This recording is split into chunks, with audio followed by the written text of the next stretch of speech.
तर सकाळपासून आपण एक सफारी करतोय. ह्या सफारीला आपण जंगल सफारी म्हणतो, दुसरं नाव आहे पावनखिंड सफारी म्हणतोय. का तर काही पॉइंट आपण जंगलातले पण बघितले आणि ते पॉइंट बघत बघत बघत बघत ज्या ठिकाणी आता येऊन थांबलोय, तर हे ठिकाण त्या सगळ्या ठिकाणापेक्षा एक महत्वाचं ठिकाण मानलं जातं, एक ऐतिहासिक ठिकाण मानलं जातं. आणि छत्रपती शिवाजी महाराजांच्या काळामध्ये जी लढाई झालेली होती, ती लढाई सुद्धा इतिहासातली एक महत्वाची लढाई मानली जाते. एवढंच नाही तर अख्ख्या जगामध्ये अशा खिंडीमध्ये जेवढ्या लढाई झाल्या त्यापैकी ही लढाई 2 नंबरची लढाई आहे. एवढा मोठा इतिहास आहे. फक्त शांत आहे का? सगळ्यांना माहिती आहे आपण कोणत्या ठिकाणी आलोय? पावनखिंड. पण ह्याच पावनखिंडीला एक जुनं नाव होतं, घोडखिंड. पण ह्याच घोडखिंडीचं आता सध्या नाव आहे पावनखिंड. पण पावनखिंड नाव हे पुन्हा झालं, का झालं हे तुम्हाला सगळ्यांना सांगतो. तर महाबळेश्वर सगळ्यांना माहितीच आहे, तिथला गड पण तुम्हाला माहिती आहे, प्रतापगड. आणि ह्याच प्रतापगडाच्या पायथ्याला एक अवघड ठिकाण आहे. आपण त्याला अवघड ठिकाण का म्हणतो? तर चारी बाजूने उंचची उंच डोंगर, दाट जंगल, त्या जंगलात राहणारी त्या काळातली जंगली जनावरं. आणि एवढं मोठं त्या ठिकाणी संकट असताना आपल्याला जर का तिथपर्यंत जायचं झालं तर अर्ध्यावरतीच पडायचं, अर्ध्यावरती सगळा साठा पडायचा, कठीण अवघड पडायचं. आणि म्हणून ह्या ठिकाणाला आपण अवघड ठिकाण म्हणतो. आणि ह्या ठिकाणाचं नाव आहे मोऱ्यांचं जावळीचं खोरं. ह्या जावळीच्या खोऱ्याच्या आसपास आपले छत्रपती शिवाजी महाराज आपल्या मराठी मावळ्यांना घेऊन तिथं नांदत होते, तिथं थांबलेले होते. आणि तिथं थांबत असताना काय करत होते? एक विजापूरचा सरदार बलाढ्य होता, हुशार बुद्धीचा होता, बरेचसे गड किल्ल्यांचा साठा या सरदार जवळ होता. आणि ह्या सरदाराचं नाव आहे विजापूरचा आदिलशाह. ह्या आदिलशाहच्या साठ्याला हात घालण्याचं काम कुठल्याही राजाने केलं नव्हतं, पण हेच काम आपल्या छत्रपती शिवाजी महाराजांनी केलं होतं. त्यांचा अर्धवट भाग, अर्धवट गड किल्ल्यांचा साठा हा काबीज करायला चाल केल्यानंतर हे जीच खबर, हे जी चावून ह्या आदिलशाहला लागते. आदिलशाह खूप चिडलेला होता, संतापलेला होता. बरेचसे डावपेच ते नाकलं की जिथं शिवाजी भेटल, त्यांचा मावळा भेटल, तिथं जा पकडा, त्यांना ठार करून टाका.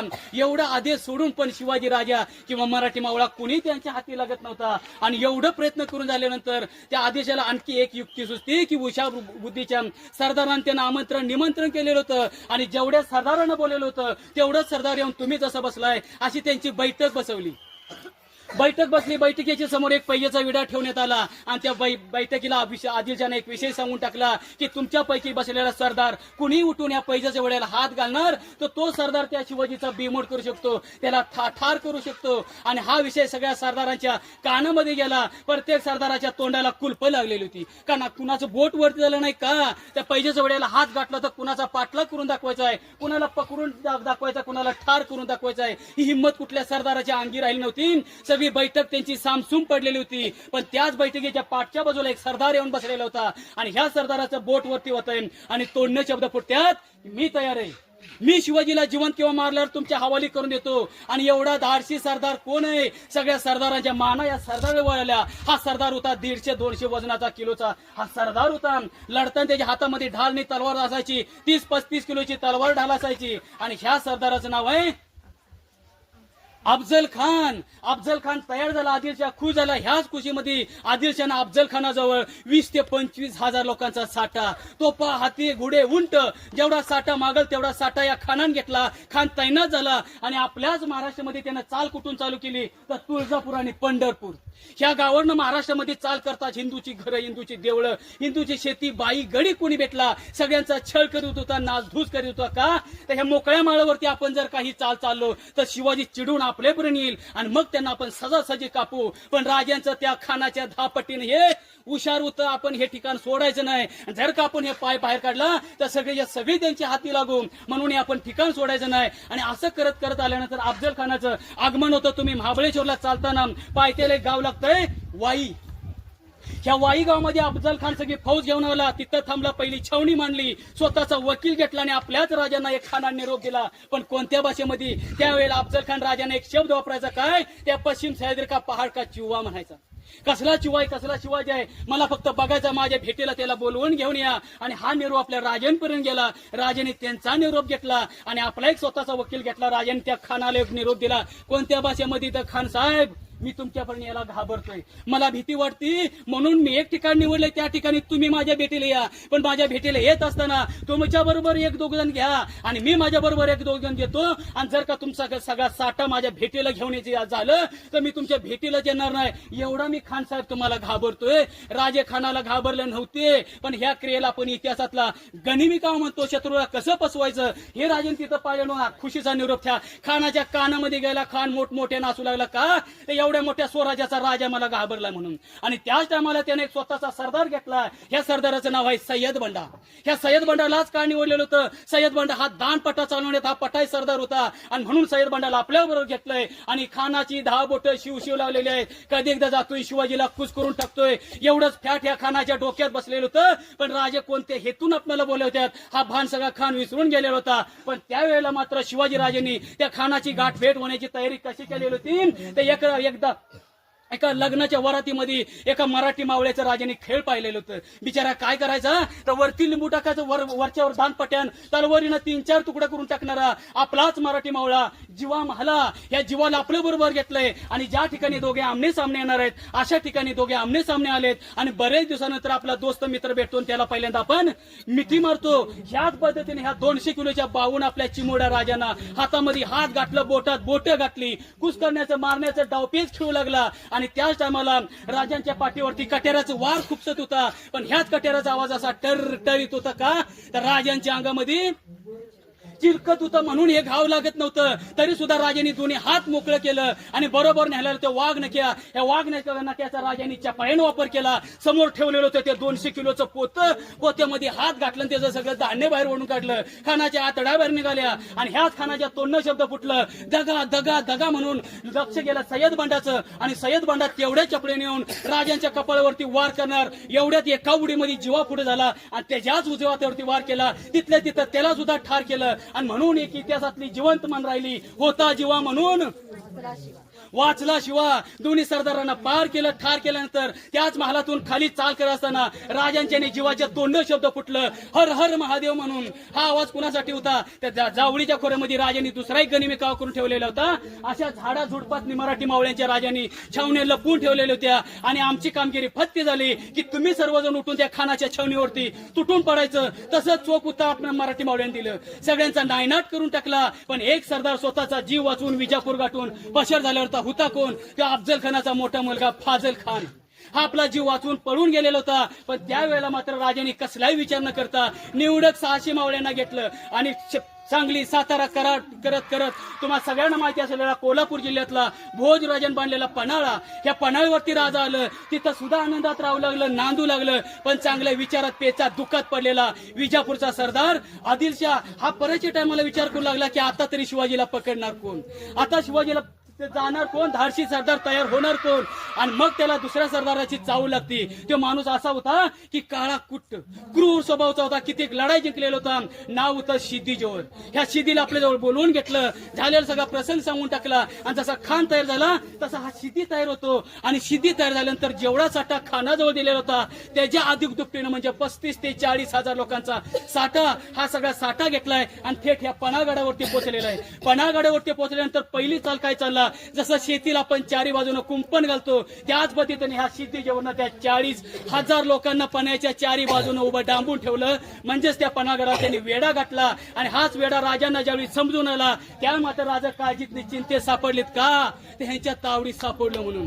असा विचार करत असताना राजांना पुढचा महिना कोणता येतोय तर जुलै महिना येतोय. एकदा का जुलै महिना चालू झाला की आपल्या सगळ्यांना माहिती आहे की आपल्या सह्याद्रीवरती पावसाचं थैमान असतं. आणि त्या जुलै महिन्यातला मोठा पाऊस कोसू लागला की ह्याचा वेढा ही लोक कंटाळून जातील. बघता बघताना जुलै महिन्याचं आगमन होतं. जुलै महिन्यातला मोठा पाऊस कोसळला लागतो. आणि जसजसा पाऊस वाढेल तस त्यांचा जो वेढा होता अधिक बळकट मजबूत करून ठेवतात. त्यांना कोणतीही अडचण बसत नाही, का तर त्यांनी 4-5 महिन्याचा निवारा आणि पोटाचं सामान ही सगळी सोय करून ठेवलेली होती. पण अडचण बसते आपल्या मराठी मावळ्यांच्या पोटाची रसद म्हणतो बिचाऱ्यानं काय खायलं होतं तर भात, नाचणी आणि वरी अशी तिन्ही कोठार आपल्याला आज पण पाहायला मिळतात. पण आज सगळे मोकळी झालेले आहे. पण त्यावेळेला जे काय उरतंय सुरतंय तेवढंच खायचं आणि समाधान म्हणून घ्यायचं. कुठंपर्यंत पन्हाळ्यावरून पाय बाहेर निघत नाही, तो पण आपला जीव वाचवायचा आहे. आणि हे मावळ्यांचा हाल होत्यात. दुसरा हाल कुणाचा तर गाई, म्हशी, बैल, रेडे, घोडे त्यांचा जो चारा होता हा चारा पूर्ण संपून गेलेला होता.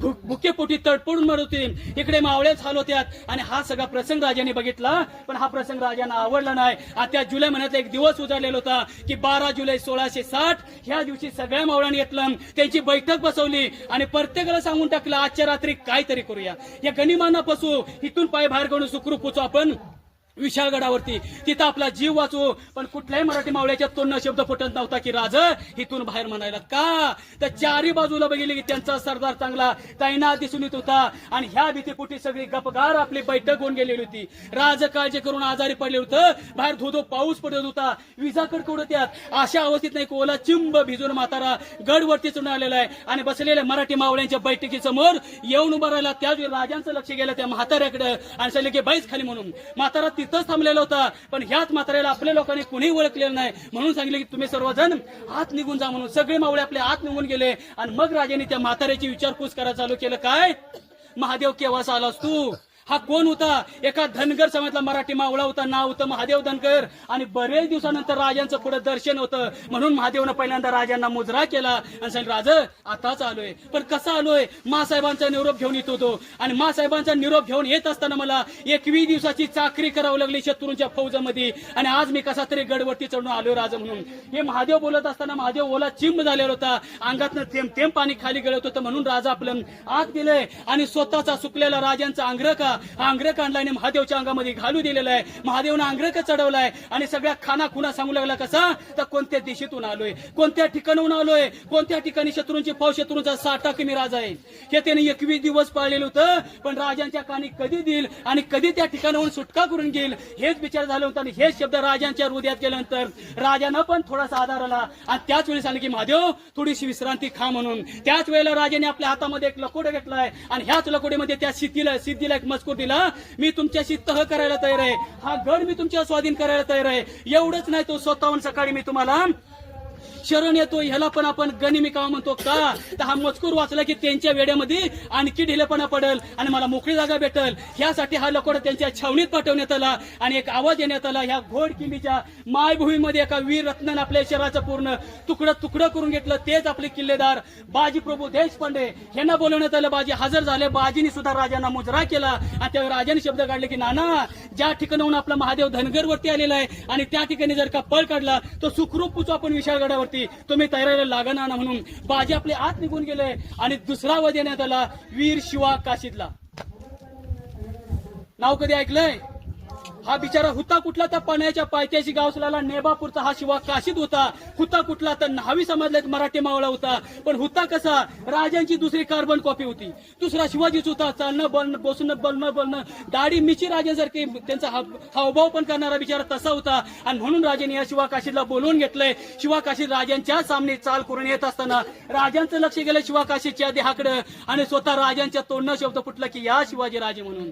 महाराजांच्या तोंडनं कधी शब्द असला ऐकाय भेटला नव्हतं. शिवा काशीद एकदम लाजून गेला आणि सांगितलं राजा ऐसे न बोला मला. का तर मी न्हावी समाजाचा म्हणून. आणि त्यावेळी राजाने त्याच्या पाठीवरती हात टाकला आणि सांगितलं शिवा या स्वराज्यासाठी काहीतरी कुळ कामगिरी करतोच की नाही, मग मी पण या स्वराज्याचा तुला राजा समजतो म्हणून. बोलताना राजांच्या दुसरा तोंड शब्द फुटला की शिवा एक कामगिरी करशील, एक काम बजावशील का विचारल्यानंतर त्या पहिल्या शब्दावरती शिवा काशीद तयार झाला आणि सांग राजा माझ्या हिंदू स्वराज्यासाठी माझ्या राजांसाठी एक नाही असे 1000 कामं करील. फक्त शब्द टाकून बघा. या शिवा न्हाव्याला शिवा काशीद तयार झाला. राजा आपला आत गेले आणि आपला जो काय पोशाख होता हा सगळा पोशाख आणलाय शिवा काशीदला घालू दिलेला आहे. शिवा काशीदनं अंगामध्ये पोशाख चढवलाय आणि एका आसनावरती बसल्यानंतर राजांसारखा बिचारा शिवा काशीद दिसू लागलेला होता.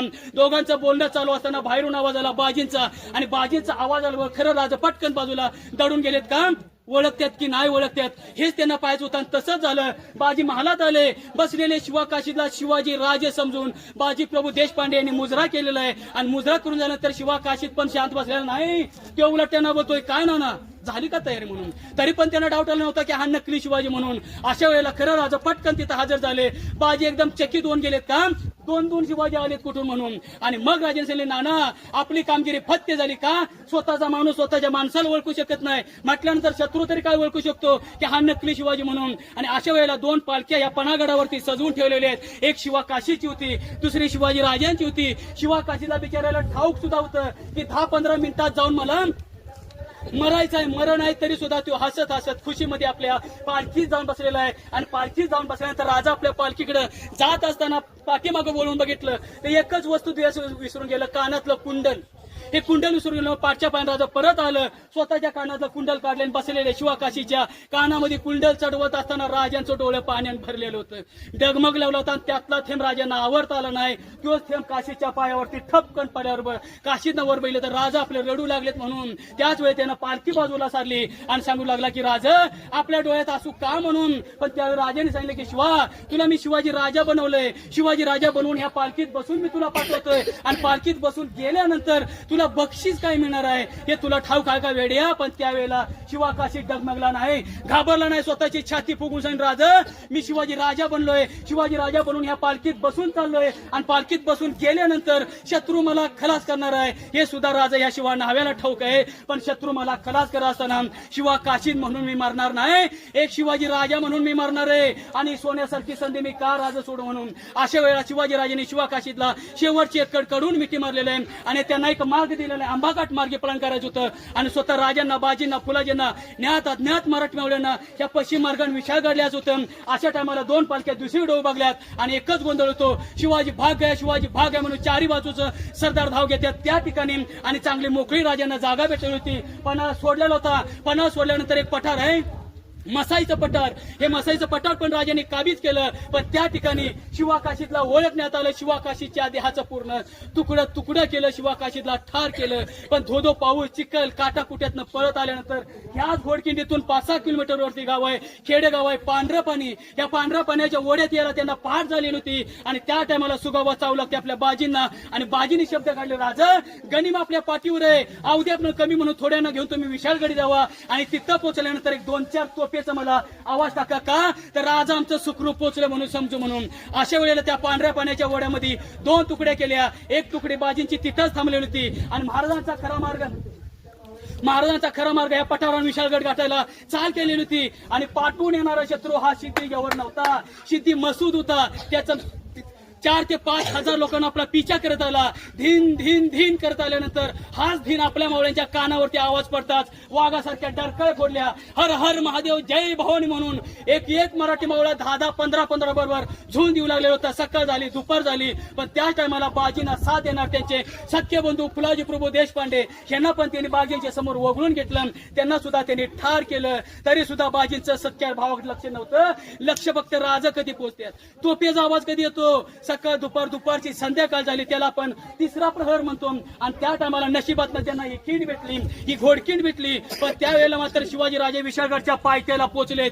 तिथं पण त्यांना पटकन चढता आले नाही. तिथे एक वेढा होता सुर्वे आणि पालवणीकर. हा वेढा तोडायचा होता गड चढायचं होतं आणि मग बाजींना आवाज टाकायचं होतं. पण त्या टायमाला मात्र बाजींच्या हातातली जी ढाल होती ही ढाल पण त्यांनी तोडून टाकली. तरी सुद्धा आपल्या 52-53 वर्षाच्या म्हाताऱ्यान बाजीने आपल्या हार मानले नाही. तर दुसऱ्या हातामध्ये फुलाजींची तलवार घेतली. कधी पण तुम्ही बाजींचा फोटो पुतळा बघा 2 पट्ट्यानुसार बघायला भेटतो का तर बाजींनी जीवाची पर्वा पण केली नव्हती. समोर कोण येईल तो कट होऊन जायचा. त्या सिद्धी मसूदला पण वाटलं असेल की समोर कोण मशीन आणून ठेवले की काय. आणि त्या टायमाला बाजींच्या तोंडनं एकच शब्द फुटत होता हर हर महादेव म्हणून. आणि त्यावेळेला सुर्व्यांना पालवणीकर राजांनी कापून काढले होतं. गडवरती चढायला चाल केली होती. पण ह्या ठिकाणी बाजींना सगळ्या सरदारांनी घेराव वाटलेला होता. हातातले दोन्ही पट्टे आपोआप गळून पडले होते. अंगावरती बाजींच्या कुठं चमडं पण राहिलं असेल. असा रक्तबंबा बाजींचा चाळण झालेली होती देहाची. शेवटचा लढण्याचा पर्याय काय तर डोक्यातला फेटा काढला आणि दोन्ही हाताला लेपाटून प्रत्येकाचा झेल बाजी पूर्ण अंगावरती घेत होतं. कान फक्त विशाळगडी लागले होते की राजा कधी पोचतात आणि त्या टायमाला त्या सिद्धी मसूचा नाईलाज होतो म्हणून एका ठासणीवाल्या बंदूक धरेल त्यांनी बोलवून घेतलं आणि सांगितलं की बेबानपणे समोर जो माणूस लढतो त्याच्या छातीत एक लांबून गुळी झाड म्हणून. आणि त्यावेळी मात्र शिवाजीराजेने आपला जीव वाचवलेला होता. तोफेचा आवाज द्यायच्या इशाऱ्यात असतानाच तो बंदूक धऱ्या बाजींच्या समोर आला, बंदुकीचा चाप ओढला आणि धडकन गुळी बाजींच्या छातीत आर पार निघून जातात. एकच शेवटचा बाजीने श्वास टाकला, जय भवानी म्हणून आपला देह खाली सोडला.